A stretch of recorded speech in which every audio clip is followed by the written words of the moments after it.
on a frozen ocean. Could methane seas host life? What if the first truly alien life we discover doesn't swim in water at all, but in liquid methane on a frozen moon of Saturn? There are few ideas that feel more wrong to our instincts about what life needs, but while we usually picture blue oceans under a warm, yellow sun, the universe may have written a very different script. On a world called Titan, in the hunt for alien life, we tend to chase planets that look at least a little Earth-like. Liquid water, a temperate atmosphere, a comfortable place in the Goldilocks zone of a friendly star. After all, life arose here. This means it is easy to assume that if a world does not look like Earth, it cannot be habitable. But just beyond Saturn's rings, locked in its orbit, Titan quietly breaks every one of those expectations. So, let's begin on that distant shoreline. Above you, the sky is not blue. It is a deep orange haze, thick with hydrocarbons, turning the sun into a dim, distant ember. The air presses slightly heavier than Earth's, but the temperature is around minus 179 degrees Celsius. Cold enough that water is as hard as rock, yet stretching to the horizon is a vast, black, mirror-smooth sea, not of water, but of liquid methane and ethane.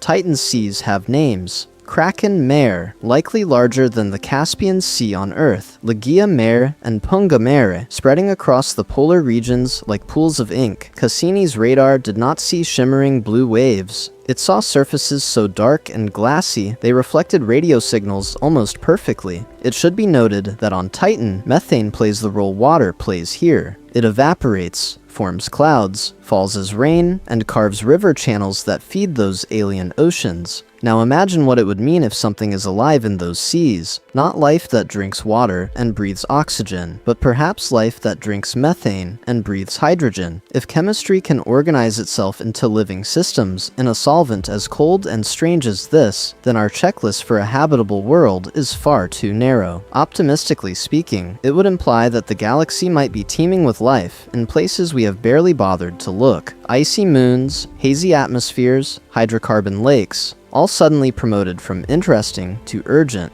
Of course, this environment is extreme. Earth's oceans are warm, blue, and full of liquid water that stays comfortably fluid over a wide range of temperatures. Titan's seas are cryogenic, hundreds of degrees colder, made of molecules that on Earth are flammable gas. By our standards, they feel hostile to biology, so it's time to find out the truth. Are we right to be skeptical, or is our imagination simply limited by one planet's example? Because Cassini already saw something strange. Features in Titan's seas that appeared, vanished, and moved. Were they just waves, fog, or floating ice? Or hints of unfamiliar chemistry at work? And with a new mission preparing to visit this world, we may soon learn whether those dark, silent oceans are truly dead or quietly alive. Why Titan's alien oceans matter for the search for life. So why does this strange orange moon matter so much in the hunt for alien life? There are many icy worlds in the outer solar system, but Titan is different. It is not just another moon. It is a full-scale experiment that nature is running for us. On Titan, the role that water plays on Earth is taken over by methane. It rains methane, rivers of methane carve valleys, and dark methane and ethane seas like Kraken Mare and Ligeia Mare fill polar basins. This means we are looking at a complete surface cycle, almost like a frozen, slowed-down version of early Earth, but with a different liquid running the show. When we study Titan, we are effectively asking a daring question: is water truly special, or just one option among many?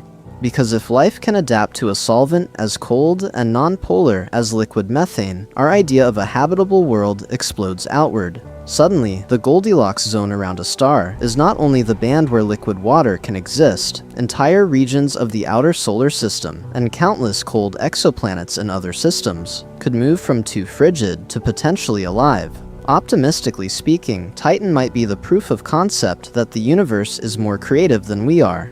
But while that possibility is thrilling, Titan also shows us how difficult this search really is. Its thick nitrogen atmosphere, 1.5 times Earth's surface pressure, hides the ground in a permanent orange haze. Sunlight there is weak. The surface is at about minus 179 degrees Celsius. Any spacecraft has to survive cryogenic temperatures, dense air, and seas made of hydrocarbons instead of water. It should be noted that even Cassini, with its powerful radar, could only sketch Titan's surface through the clouds. So, let's begin to outline the central scientific problem. Complex chemistry does does not automatically mean biology. Ultraviolet light, Saturn's magnetic field, and Titan's own atmosphere can drive reactions that build intricate organic molecules all by themselves. In the hunt for alien life here, we have to separate what could be explained by ordinary chemistry in methane and nitrogen from anything that truly requires active, evolving organisms. How do we tell the difference between a sea rich in strange but lifeless organics and one where something is feeding, excreting, or even breathing hydrogen in that liquid methane? That is the core challenge. Cassini has already pushed us to this edge. It mapped seas larger than the Caspian Sea, hinted at possible floating magic islands, and measured puzzling distributions of hydrogen and other gases near the surface that some researchers have, very carefully, compared to what metabolism might look like in this environment. So it's time to find out the truth. Are those clues just the fingerprints of exotic but natural chemistry in Titan's methane seas, or the first quiet whispers of life in a place we once thought impossible? Because the next mission will try to decide between those two stories.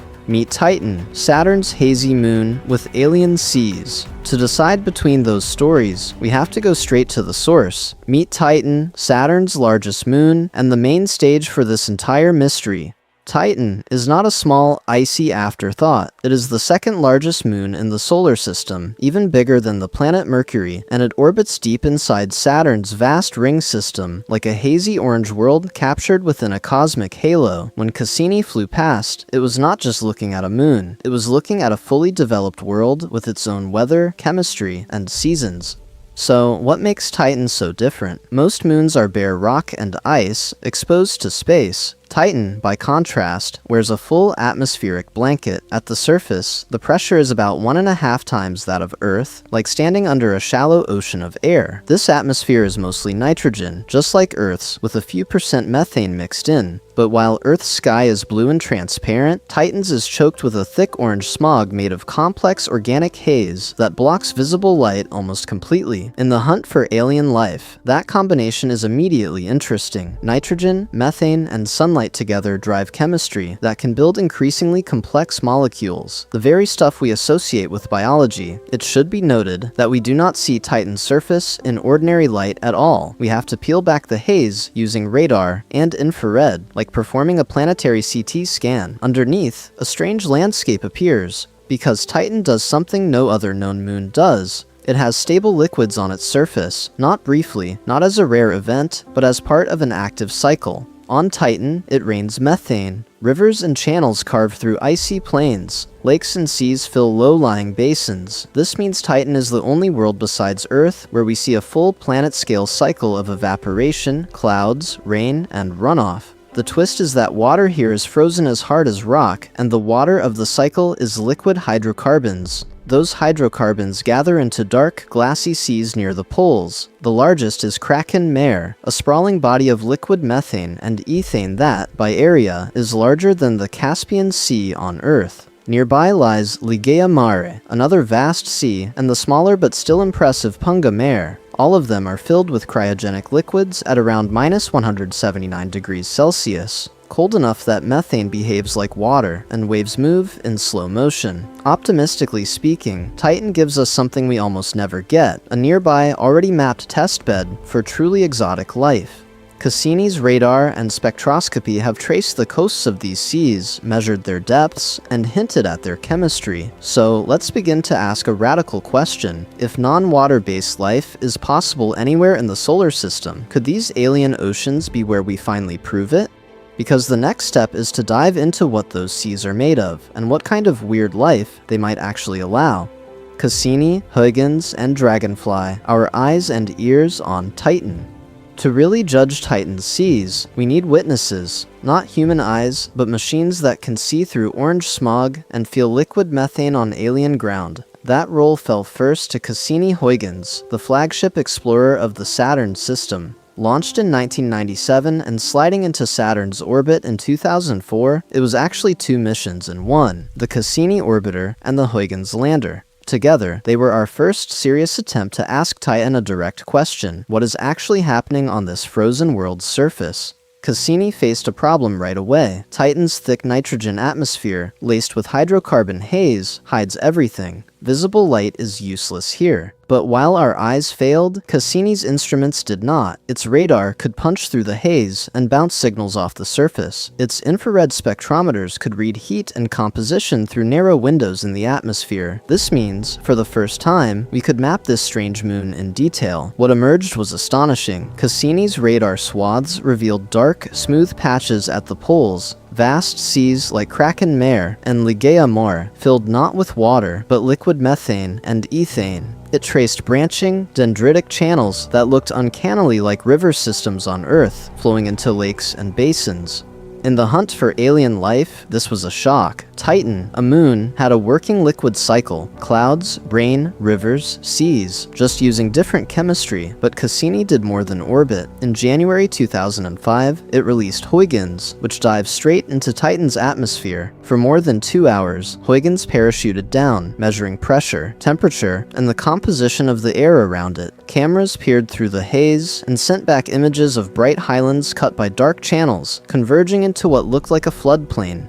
Then Huygens landed. It should be noted that it did not splash into a sea. Instead, it touched down on a surface strewn with rounded, icy pebbles, like a dried riverbed. The ground was soft, damp with hydrocarbons. This was the verdict. Titan's landscape is carved by flowing liquids, just as Cassini's radar had implied. Pattern interrupt. We often imagine future ocean explorers as submarines plunging into alien depths. Yet NASA's next Titan mission is not a sub at all. It is a flying machine. Dragonfly is a nuclear-powered rotorcraft, planned for launch in the 2030s, that will hop from site to site across Titan's equatorial dunes. With Titan's dense atmosphere and low gravity, flying is easier there than on Earth. Dragonfly will carry mass spectrometers, seismometers, and weather sensors, tasting organic-rich sands, sniffing the atmosphere, and, optimistically speaking, edging closer to the shorelines of those polar methane seas. So, it's time to find out the truth. Cassini-Huygens gave us the outline: seas, rivers, active weather, complex organics. Dragonfly is designed to render the verdict. Will Titan's chemistry stall at prebiotic complexity, or will we find hints that, in this distant corner of the universe, liquid methane has crossed the line into true biology? Because to answer that, we need to know exactly what those alien seas are made of, and what they might allow.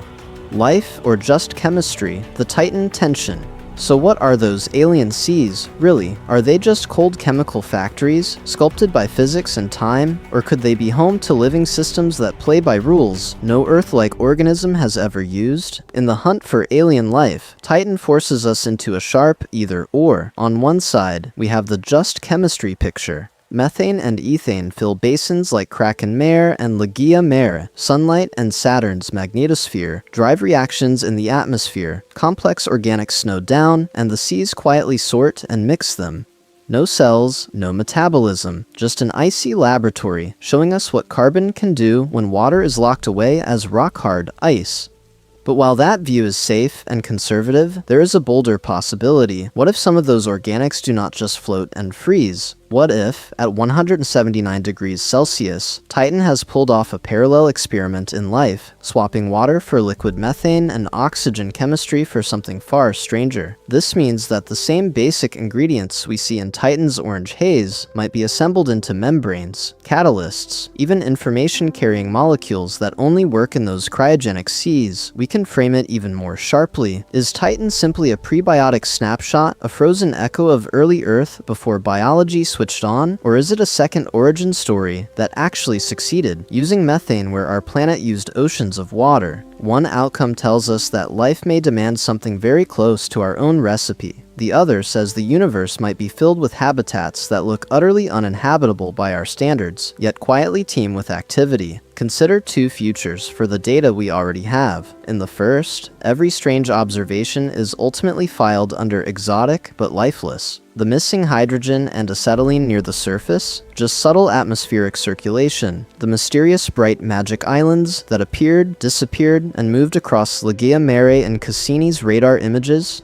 Merely waves, bubbles, or floating chunks of ice behaving in ways we have not fully modeled yet. In the second future, some of those same patterns turn out to be footprints of metabolism. Maybe something in those seas consumes hydrogen from the atmosphere and rearranges organic molecules in ways that leave a chemical fingerprint. It should be noted that no one is claiming we have proof of that, yet a few astrobiologists have already pointed out that the hydrogen deficit and those transient sea patches look intriguingly like lifelike signatures if you are willing to be, optimistically speaking, a little adventurous. So it's time to find out the truth, because resolving this Titan tension does more than solve a puzzle about one moon in the Saturn system. Either we dramatically expand the catalog of habitable environments to include frigid methane worlds, or we learn powerful limits on how flexible life really is.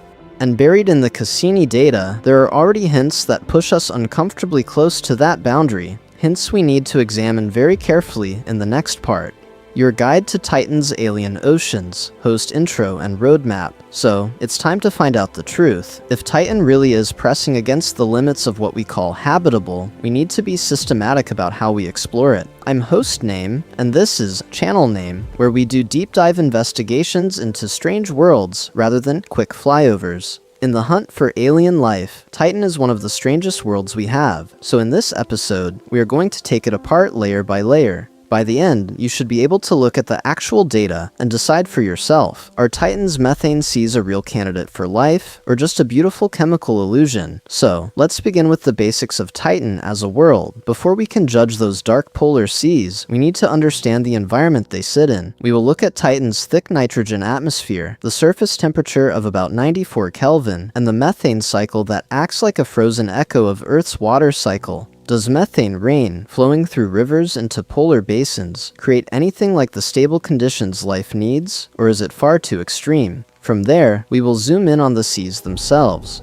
Kraken Mare, probably larger than the Caspian Sea on Earth, Ligeia Mare with its surprisingly methane-rich composition, and the smaller but still impressive Punga Mare. What exactly are these seas made of? How deep are they? How do they interact with the atmosphere above? And why do some radar echoes hint at waves, shoreline changes, or even floating rafts of ice? Then, we will move into the most speculative and most exciting part of the journey, the astrobiology of methane-based life. It should be noted that this is not just science fiction. We will explore lab studies that test whether complex organics can form cell-like membranes, azotosms, in liquid methane, and what it would mean for an organism to breathe hydrogen and exhale methane, instead of using oxygen and water like life on Earth. Could such a system really function at Titan temperatures, or does the chemistry simply freeze out? After that, we will tie this theory back to the real observations. This means examining the magic island features that appeared and vanished in Ligeia Mare, and the puzzling chemical imbalances Cassini measured in Titan's atmosphere and at the surface. Are these just weather and geology, or are they the kind of patterns we would expect from metabolism? Finally, stay with us to the end, because we will look ahead to Dragonfly, the nuclear-powered rotorcraft that will actually land on Titan. Optimistically speaking, Dragonfly could give us our first close-up tests of this exotic chemistry and tell us what a positive detection of methane life would mean for the rest of the universe. And once we have walked through all of that, step by step, we will be in a position to make a careful judgment about whether Titan's alien oceans are truly alive. How do you run an ocean at 179 degrees Celsius? To judge Titan fairly, we have to ask a brutal question. How do you even run an ocean at minus 179 degrees Celsius? Because before we can imagine alien life there, we need to understand what that ocean actually is. Titan sits about 10 times farther from the sun than Earth does. This means the sunlight that reaches its surface is only about 1% of what we enjoy here. With so little incoming energy, Titan's surface settles at around 94 Kelvin, or minus 179 degrees Celsius, a temperature where water is as hard as rock, and even many gases we know on Earth become solids. Yet somehow, there is still weather.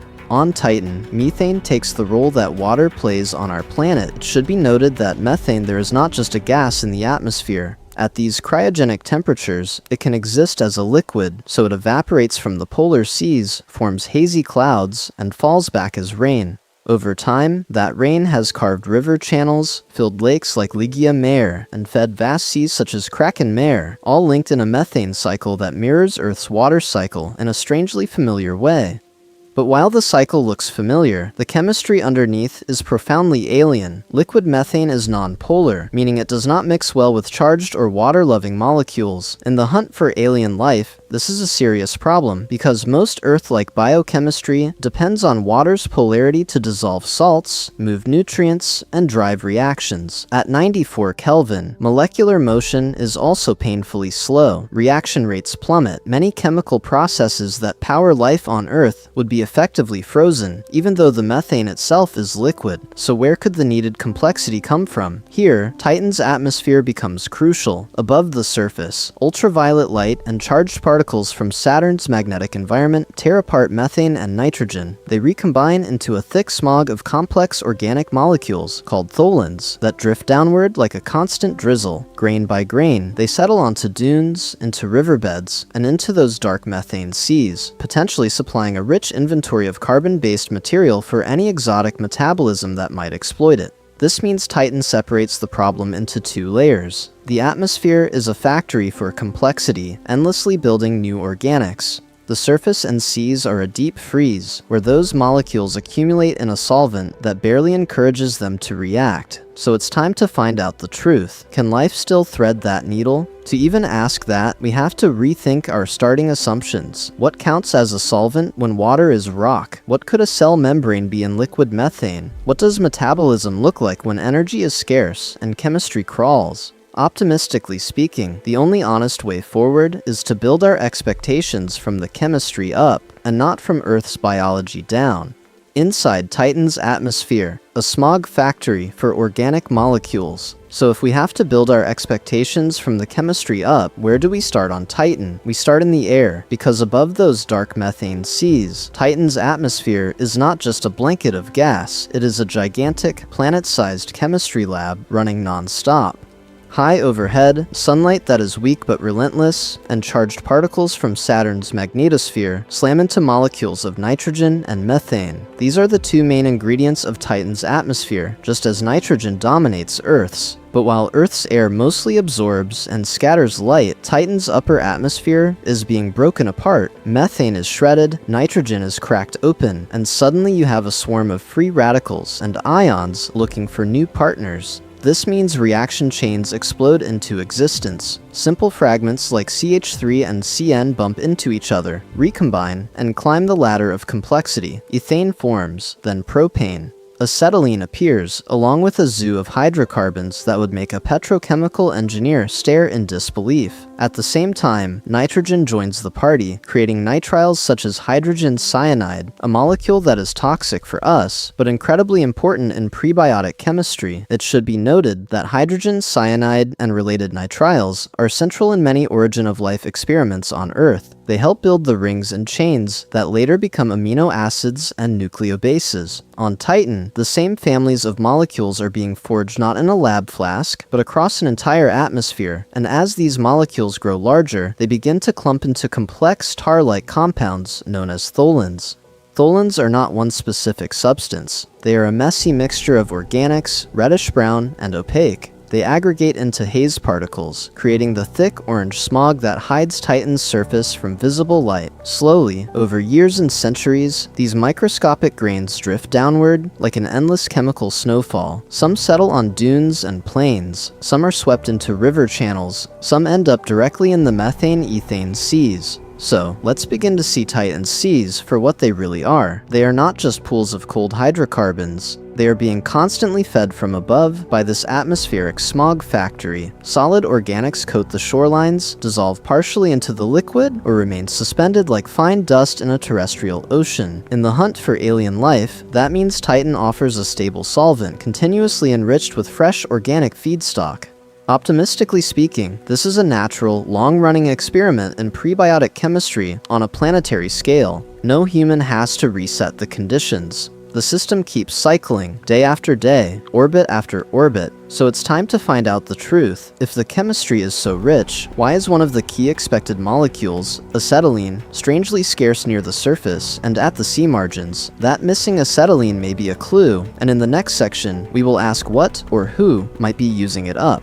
Mapping the methane seas, Kraken, Ligeia, and Mare. If something is using up acetylene, we need to know where it would live. On Titan, that question points us straight to the seas. So let's begin with the giant in the north. Kraken Mare is not just a lake, it is the largest known body of liquid on Titan, and probably in the entire outer solar system. Stretching across the North Polar region, Kraken may be larger in area than Earth's Caspian Sea. Imagine standing on a frozen shore under a dim orange sky, looking out over a hydrocarbon ocean that disappears into the haze. This is not science fiction, this is radar data. Cassini's radar mapped Kraken Mare over multiple flybys, revealing bays, peninsulas, and islands. In some places, radar altimetry could not even see the bottom, implying depths of at least several hundred meters. It should be noted that at Titan's surface temperature, this liquid is not water. It is a mixture of methane and ethane, with dissolved nitrogen and a likely seasoning of complex organic particles drifting like soot. Just next door, Ligeia Mare forms a second Great Polar Sea. While Kraken seems richer in ethane, Ligeia appears to be dominated by relatively pure methane, almost like two different flavors of ocean within the same world. Cassini's measurements suggest that Ligeia reaches depths of 160 meters or more, and its surface is so smooth that, at times, it reflected radar pulses almost like a mirror. In the hunt for alien life, such contrast inside one system is priceless. It gives us natural laboratories to compare chemistry under slightly different conditions. Then there is Mare, smaller but still enormous by terrestrial standards, tucked close to the pole like a dark, elongated basin. Together, Kraken, Ligeia, and Punga form a connected polar sea country, linked by channels and surrounded by river networks that drain Titan's highlands. This means fresh methane rains down, flows through organic-rich terrain, and ultimately pours into these basins, constantly delivering new chemical ingredients. But are these seas truly liquid and dynamic, or quietly frozen under a crust? Cassini answered that using two clever tricks, radar altimetry and occultations. By timing how radar pulses bounced off the surface, and, in some cases, off the sea floor, scientists could estimate depth. By watching how radio signals passed behind Titan's limb, they could sense tiny surface roughness. The surprise was waves, only a few millimeters high, but real waves, rippling across Ligeia and Kraken. Pattern interrupt, oceans on a moon at 179 degrees Celsius are not calm. Optimistically speaking, that changes everything for habitability. These are vast, stable reservoirs, continually stirred, continually fed by organic rain. If any methane-based life exists, these seas would give it room to evolve, spread, and perhaps even specialize from one mare to the next. And in the next section, we will follow that logic to its boldest conclusion. What would such life actually be like, molecule by molecule? Strange signals in the seas, the mystery of the magic islands. So if Titan's seas really are the prime real estate for methane-based ecosystems, we have to ask a very simple question. What if those ecosystems have already shown up in our data and we did not quite recognize them? To explore that, we need to talk about one of the strangest things Cassini ever saw, the so-called magic islands. During multiple flybys, Cassini's radar looked down at Ligeia Mare, one of Titan's largest northern seas. Most of the time, it saw a dark, mirror-smooth surface, exactly what we would expect from a calm hydrocarbon ocean. But on a few passes, bright patches suddenly appeared, as if new islands had risen from the depths. Then, on later flybys, they were gone. In the hunt for alien life, that kind of vanishing landmass sounds almost too dramatic, but while the name Magic Island suggests something mystical, the puzzle is rooted in very real physics. Cassini's radar does not take photographs. It sends radio waves down, then measures how much power is scattered back. Smooth liquid sends the signal off in one direction, away from the spacecraft, so it looks dark, rougher. More structured surfaces scatter in many directions, and some of that energy bounces straight back, lighting up the radar image. This means any process that roughens the sea or changes its composition near the surface can create a bright radar patch. One leading idea is waves. Titan's winds are usually weak, but seasonal shifts near Saturn's solstice could briefly whip up meter-scale waves on Ligeia Mare. A glassy sea would turn into a choppy one, boosting radar backscatter, then calm down again between flybys. Another possibility is floating or partially submerged ice blocks made of methane and ethane, perhaps laced with nitrogen or heavier organics, drifting into and out of Cassini's view. It should be noted that there is also a more subtle candidate, bubbles. As Titan's seasons change, small temperature shifts can make dissolved nitrogen exsolve out of the liquid, just like bubbles forming when you open a carbonated drink. A field of rising bubbles, or foamy patches at the surface, would dramatically alter the radar signature without leaving a permanent island at all. The challenge is that all of these scenarios, waves, ice flows, bubbling seas, can produce similar radar brightening. From orbit alone, with limited viewing angles and flybys separated by months, it is extremely hard to uniquely identify what we are seeing. So it's time to find out the truth. Are these purely physical tricks, or hints of something more? Mainstream explanations are firmly non-biological. Yet, optimistically speaking, some astrobiologists have asked a provocative question. Could large mats of methane-based microbes, or colonies clinging to floating ice, slightly change the surface roughness or dielectric properties of the liquid, enough to mimic a magic island in the radar data? On an Earth-like ocean, we might look for algal blooms in color. On Titan, we would have to read the ripples and radio waves instead. We should be careful here. No one is seriously claiming that the known magic islands are proven biology, but whether they are waves, ice, bubbles, or something we have not imagined yet, they tell us something crucial. Titan's seas are not static bathtubs of methane. They are active, changeable environments, responding to seasons, chemistry, and perhaps more. And if a sea is active, it can also be reactive. So in the next section, we will push this mystery to its logical extreme. If something alive did inhabit those depths, how would it feed, breathe, and build itself in a world without liquid water at all?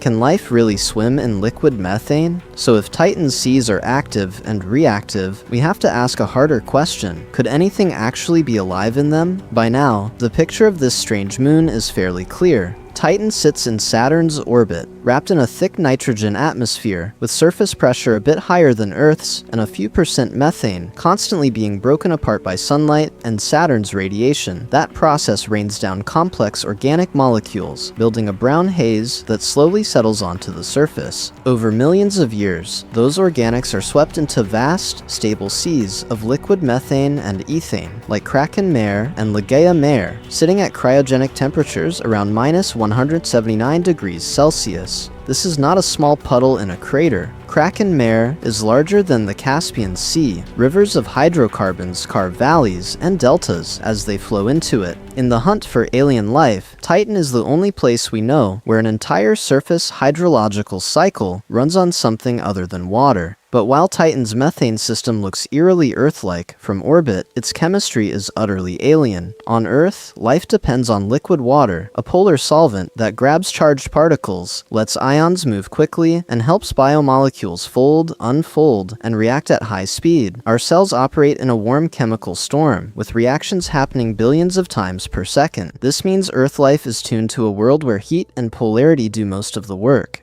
Titan offers the opposite template. Liquid methane and ethane are non-polar. They do not dissolve salts well. They slow chemistry to a crawl. At 94 Kelvin, almost every familiar reaction is frozen out. So, let's begin to sharpen our central question. Given everything we have learned about Titan's environment, is it even chemically and physically plausible for life to operate in such a slow, cold, non-polar solvent? Astrobiologists respond by drawing an important line. There is life as we know it, built on water, carbon, and a fairly narrow range of temperatures. Then, there is life as we do not know it, systems that might still store information, harvest energy, and evolve, but using radically different chemistry. It should be noted that Titan is perhaps the prime test case for that second category anywhere in the solar system. Many chemists would still bet against it. From their perspective, Titan's seas look more like a cryogenic storage tank than a habitable ocean. Reactions are slow, diffusion is limited, and classic biochemistry simply does not work. Yet recent laboratory experiments have started to challenge some of those assumptions. Models suggest that flexible cell-like membranes, azotosms, could assemble from Titan's own organics in liquid methane.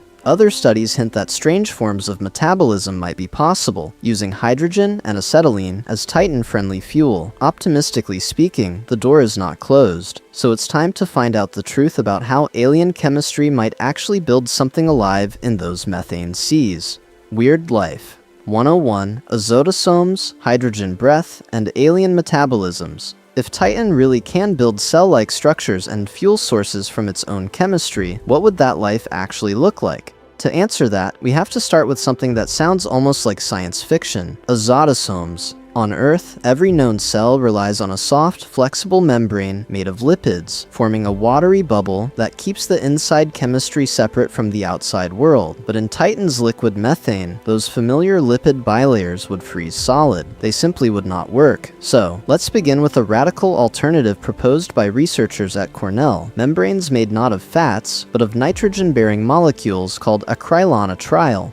In computer simulations, sheets of acrylonitrile in liquid methane spontaneously assemble into rounded, cell-like shells. These are the azotosomes. They are not just rigid cages. The models show they could be both flexible and stable at Titan's surface temperature, around -179 degrees Celsius. This means, in principle, they could play the same role lipid membranes do for life on our own planet, but in a completely different solvent. It should be noted that this idea is not purely virtual. Laboratory experiments have confirmed that acrylonitrile is present in Titan's atmosphere, and Cassini data suggest it might actually be raining down onto the surface. So the raw material for azotosomes is not some exotic fantasy. It is already part of Titan's chemical system, waiting in the methane seas and on the icy shorelines. But a membrane is only the container. What about the engine inside? In the hunt for alien life, astrobiologists have suggested that Titan organisms might tap into the chemical gradients between the atmosphere and the surface.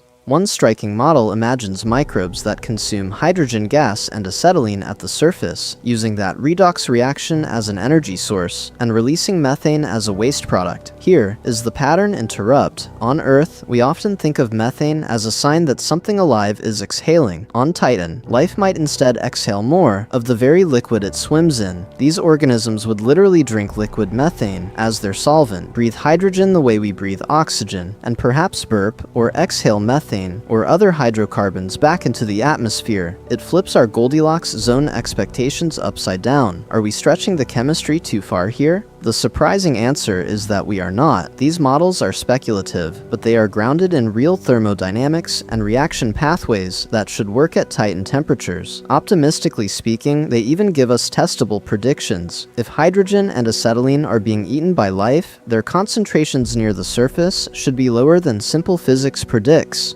So it's time to find out the truth by looking for those subtle imbalances in Titan's atmosphere and seas, and by sending new missions that can taste the chemistry directly, searching for hints of azotosomes drifting in the methane dark. Cassini's chemical puzzles, missing acetylene and hungry hydrogen. So let's begin right where Cassini left us hanging, with a chemical mystery written into Titan's air and ground. In the hunt for alien life, we normally look for excesses of certain gases, like oxygen or methane, that life might be producing. But on Titan, Cassini found the opposite pattern. Something seemed to be missing. When scientists ran detailed photochemical models of Titan's thick nitrogen atmosphere, they found that sunlight and high-energy particles should steadily manufacture acetylene, a simple hydrocarbon, which then drifts down and piles up on the surface over time. But when Cassini's instruments, and the Huygens probe during its descent, actually looked for that acetylene near the ground, the predicted layer simply was not there. The surface did not show the strong acetylene signatures that the models expected. It should be noted that Titan has had billions of years for this material to accumulate, almost like soot collecting on a floor, yet the floor looks surprisingly clean. So, what is sweeping it away? Hydrogen added a second puzzle. Cassini measured a steady downward flow of molecular hydrogen from the upper atmosphere, as if an invisible wind of fuel were streaming toward the surface. But close to Titan's ground, that hydrogen abundance dipped. There was less hydrogen than simple physics and chemistry predicted, as though something at or near the surface were quietly removing it from the atmosphere. Put those two patterns together, missing acetylene on the surface and a sink of hydrogen near the surface, This means that, on a planetary scale, Titan looks like a place where two energy-rich chemicals are being taken out of circulation. For some astrobiologists, that combination was irresistible. They asked a bold question. What if hypothetical methane-based organisms swimming in Titan seas or living in its dunes used acetylene and hydrogen the way life on Earth uses oxygen and organic molecules? In that speculative picture, acetylene dissolved in liquid methane could be food, and hydrogen could be a kind of breathable fuel. The large-scale deficit in both might then resemble a metabolic footprint written into the atmosphere of a world that is far from Earth-like, yet still, somehow active. Optimistically speaking, Titan would not just be a frozen moon, it would be a strange alternative biosphere operating at 179 degrees Celsius. But while that idea is thrilling, mainstream planetary scientists are extremely cautious. There are many non-biological explanations on the table. Titan's surface is covered in organic grains and icy minerals that could catalyze reactions we do not yet fully understand, locking acetylene into more complex solids. Unknown chemistry in the lakes and seas could dissolve or transform it, and our circulation models of Titan's atmosphere are imperfect. Small errors in how we simulate winds, mixing, or precipitation can translate into big errors in predicted gas abundances. So it's time to find out the truth by treating these anomalies as clues, not conclusions. Right now, the missing acetylene and hungry-looking hydrogen are intriguing hints, not evidence of life. They serve as a roadmap for future missions and laboratory experiments, telling us exactly where to point our instruments next. But what happens when we stop looking only at the air and start probing the dark, liquid methane seas themselves? The next mystery lies just below those mirror-smooth waves. How do you prove life in a methane sea from billions of kilometers away? So how do you prove that anything is alive in those seas when your best camera is sitting billions of kilometers away in orbit? In the hunt for alien life, this is where the romance of the idea collides with the hard limits of our instruments. Cassini, for all its brilliance, was never a dedicated life detection mission. It should be noted that its radar and spectrometers were built to map shapes, measure bulk composition, and track large-scale chemistry, not to sniff out delicate biosignatures hiding in a few parts per million. We can see that Kraken Mare is filled with hydrocarbons. We can estimate how reflective the surface is, how deep the basin might be, but can we see a methane-based microbe directly? No, we are inferring, not witnessing.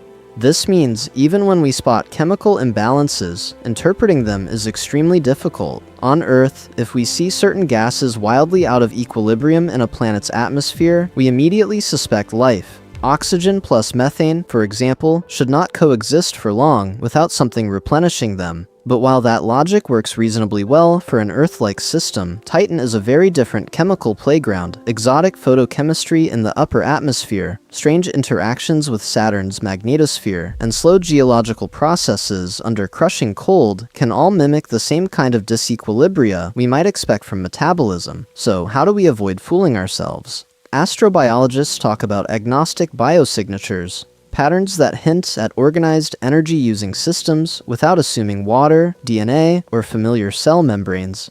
Maybe it is a very specific distribution of molecule sizes in the sea, or repeating energy cycles that look more like metabolism than weather. Optimistically speaking, such patterns could exist in Titan's methane. The problem is that we barely understand how non-living chemistry behaves in liquid hydrocarbons at 94 Kelvin, let alone how life would rewrite those rules. There is also a brutal temporal problem. Our Cassini data are a snapshot taken over just 13 years in a world where seasons last 7 Earth years each. We saw Titan through part of a cycle, not a full climatic story. What if some key chemical signal only appears during a rare stormy decade? Or when the seas flood and retreat from billions of kilometers away? We are piecing together a time lapse with most of the frames missing. So let's begin to set expectations. Even with Dragonfly landing on Titan and flying from dune to dune, we may end up with strong hints rather than courtroom level proof of life. A puzzling energy gradient here, a strange molecular pattern there, perhaps a seasonal rhythm in the methane that no simple model can explain. That might not sound satisfying, but science often advances by ruling out the easy answers and forcing our theories to grow up. So it's time to find out the truth about what we can test next and how close we might actually get to tasting those alien seas.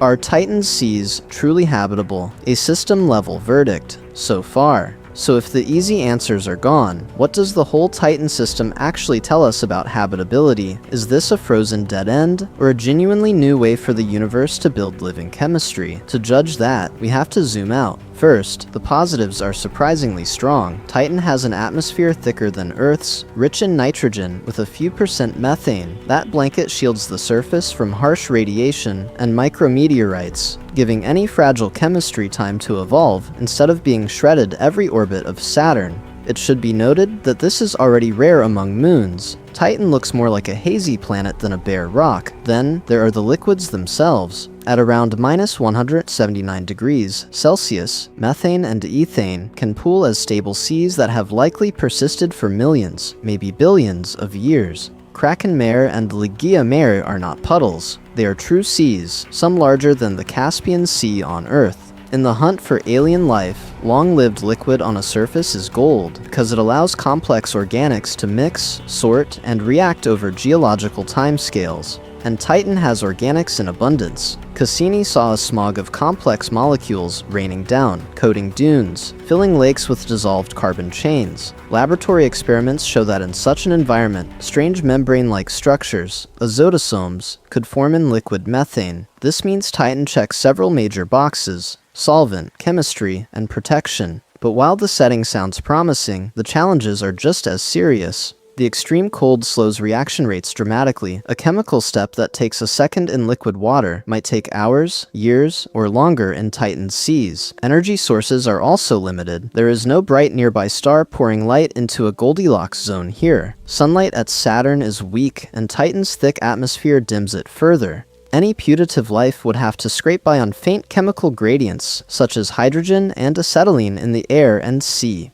On top of that, methane is a non-polar solvent. Water easily dissolves salts and ions, letting charged molecules move and react. Methane does not. That could restrict the kinds of biochemistry possible, forcing any life to use very different strategies from Earth-like cells. Optimistically speaking, that might be exactly what makes Titan uniquely interesting. Compared to Europa or Enceladus, with their subsurface liquid water, oceans, and tidal heating, Titan might be less habitable for familiar, water-based life. Yet it may be more habitable than they are for exotic, solvent-shifted life that drinks hydrocarbons instead of water. So, let's begin to see Titan not as a worse Earth, but as the prototype of a new class of world. It should be noted that this class is special. Titan's methane seas are surface oceans, directly interacting with the atmosphere, unlike the buried oceans of icy moons or the open seas of a temperate terrestrial planet. They represent a third category of potential habitat that our current definition of habitable barely even covers. So it's time to find out the truth. Are we looking at a chemical museum or a living shoreline? To answer that, we need in situ measurements of Titan's surface chemistry, and ideally, samples from right where the solid ground meets the liquid seas. Future missions are aiming for exactly that, but what will they actually be able to taste, hear, and detect when they arrive?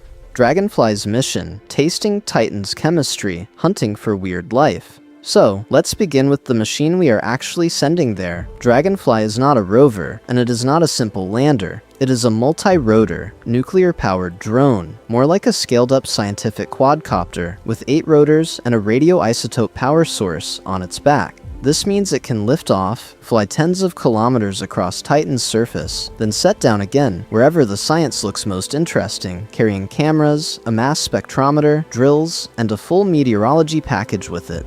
Why is that so powerful on Titan? In the hunt for alien life, mobility is everything. Titan's thick nitrogen atmosphere and low gravity make flight easier than on Earth, so Dragonfly can hop from dune crest to dune crest with relatively little energy. Each hop gives us new panoramas, new samples, and new context for how this strange world actually works as a complete system. Its first target is not the polar seas we have been talking about, but Titan's equatorial dunes. From orbit, Cassini saw vast dark bands wrapping around the moon's waist, made of sand-like particles that are not rock at all, but complex organic grains derived from atmospheric tholins.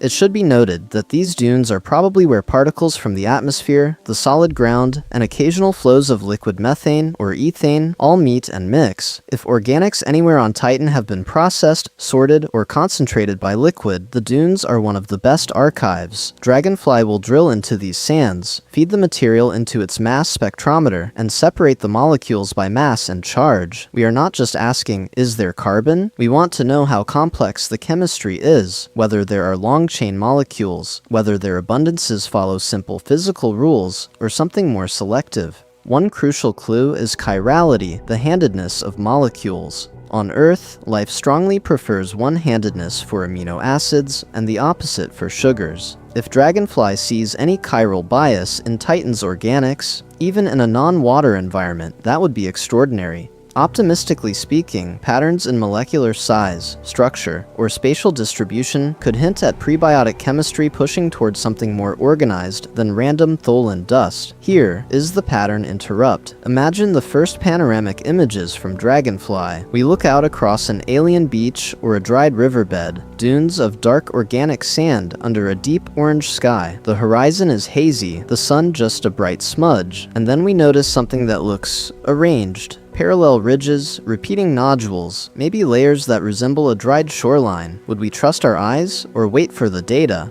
Dragonfly cannot drink from the polar seas, but it can study how organics are weathered, transported, and reworked in places that occasionally get wet. This means we can calibrate our models of how material from the atmosphere ends up dissolved, suspended, or settled in Kraken Mare and Ligeia Mare. By tying together land chemistry, transient puddles, and long-term climate, we can start to predict what a truly methane-based biosphere might leave behind in those permanent seas, setting the stage for missions that dare to splash down. What we've learned, Titan's seas and the edges of habitability. So, what have we actually learned, now that we've virtually walked Titan's shores and dared to imagine splashing down? In the hunt for alien life, this strange moon has forced us to follow a very different trail than the one we use for an Earth-like ocean world. We began with a simple, almost uncomfortable question. Does life really need water, or is that just our local bias? Titan pushed that question hard. We met a world with a thick nitrogen atmosphere, methane clouds, and a surface so cold that methane and ethane flow like water. We traced rivers into Kraken Mare and Ligeia Mare, watched magic islands appear in Cassini's radar data, and then dove into theoretical models where cells are not water balloons, but methane bubbles wrapped in azotosomes. So, what makes the case for life in those seas more than pure science fiction?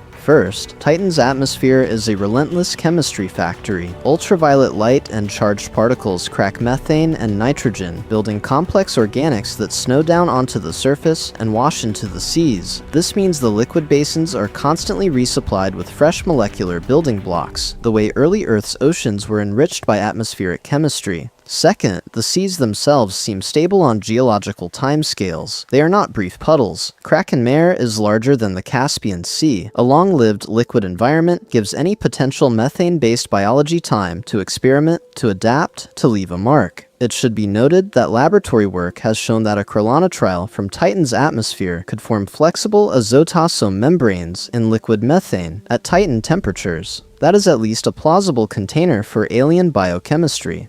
Then, there are the puzzles. Cassini measured less hydrogen near the surface than some models predicted, and possible deficits of acetylene where it ought to accumulate. Could something be eating these molecules in the seas, or in the upper layers of the crust? We cannot say, but the fact that the chemistry does not line up perfectly with simple expectations keeps the door open. But while the arguments for are intriguing, the arguments against are serious. Titan's surface is unimaginably cold. Chemical reactions crawl along. Without the thermal energy that water enjoys in the Goldilocks zone around a star, building and copying complex molecules may be painfully slow. Energy sources are also uncertain. Sunlight is weak, and while there may be gradients between atmosphere, surface, and interior, we do not yet see a clear, robust power supply for an active biosphere. Most importantly, we have no unambiguous biosignature, no repeating patterns in the spectra, no clear seasonal breathing of gases, no direct detection of cell-like structures. So it's time to find out the truth. Based on current data, Titan's methane seas are not proven to host life, yet, optimistically speaking, they are among the most promising testbeds for life, as we don't know it anywhere in the solar system. Whether Dragonfly eventually finds biology or only beautiful chemistry, Titan is already changing our definition of habitable. It is forcing us to design missions and instruments that are less Earth-centric, that can taste methane, listen for non-water metabolism, and read unfamiliar chemical patterns. And that raises a deeper question. If we learn to recognize life in a place this alien, what else in the universe might suddenly come into focus?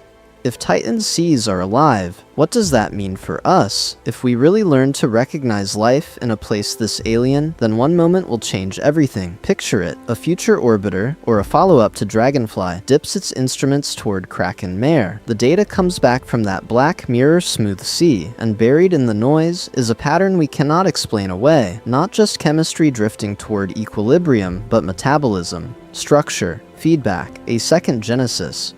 In the hunt for alien life, this would be the moment we cross a line we have never crossed before, because Titan is not a warm, blue, Earth-like planet in a comfortable Goldilocks zone. It is 179 degrees Celsius, with rivers of methane and dunes of organic sand under a thick orange atmosphere. If life arises there, it did not borrow anything from us. This means we would finally know that the universe can invent life more than once. Life in water around a yellow star, life in methane around a distant ringed world. Two separate answers to the same cosmic question in one small solar system. What follows from that? If something can build cells out of hydrocarbons in the dark, then almost every planetary system we have ever dismissed as sterile becomes interesting again. Cold moons around red dwarfs, icy planets far beyond their star's traditional habitable zone. Places where we only expected nitrogen frost and simple chemistry might instead host slow, patient ecologies. It should be noted that this would not just be a philosophical shock, it would rewrite our exploration priorities.